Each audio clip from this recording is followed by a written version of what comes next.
Charlie Kirk spreads the gospel. Watch this. So why is Christianity true? Well, first, let's just test the 10 Commandments. If you follow the 10 Commandments, your life will be objectively better and your society will be objectively better, right? I mean, not killing, not murdering, not stealing, honoring your parents, not having anything above the idea of a sovereign God, right? Resting for 1 day a week, not lying. These are things that we can all agree, like, okay, that's a good way to build society. But let me just one thing, the two miracles that Christianity hinges upon is creation, which I think you're almost there-ish, that there was a beginning to everything. In the beginning, God created the heaven and the earth, and then the resurrection. And the resurrection is the greatest, most documented miracle in human history. And we believe, of course, it to be true. It defies every other historical explanation so in order for an atheist to be able to wrestle with the resurrection, you must answer, who is Jesus Christ? Okay, what happened to his body? Why did all of his followers die a death voluntarily afterwards? Why were all the original witnesses women, which in the old world you never would have had women witnesses, right? A lot of misogyny back then.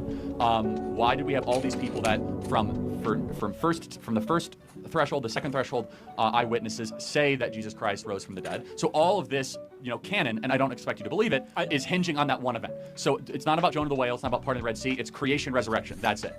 Yeah, and if those two things are true, everything else in the Bible can be true. Does that make sense? Yeah, and I agree that for an atheist to try to disprove theism, or at least Christianity, it would be almost impossible to say, why would people die to say, Jesus died on the cross for me and I saw it. Why would I admit, I'm from your perspective, why would I admit, yeah, I saw him die and rise from the dead. Well, no, yeah, for example, and so again, the answer people would give is like the Jonestown cult, that people can do really crazy stuff if they're convinced by a certain leader. I'm not convinced by that argument. But for example, like James, the half-brother of Jesus, Paul, who had no reason whatsoever, formerly Saul, persecuted Jews, led a great life, converted to Christianity, died a terrible death in prison, from the upside down resurrection of Thomas. Like, these people had no reason to die the way they did, yet they saw something that compelled them to all of a sudden put everything on the line, which was the belief that Jesus rose from the dead. Now, this is what's crazy.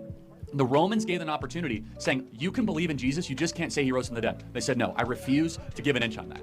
And so there's something there so powerful that... If you're going to spread the gospel just like Charlie did, subscribe.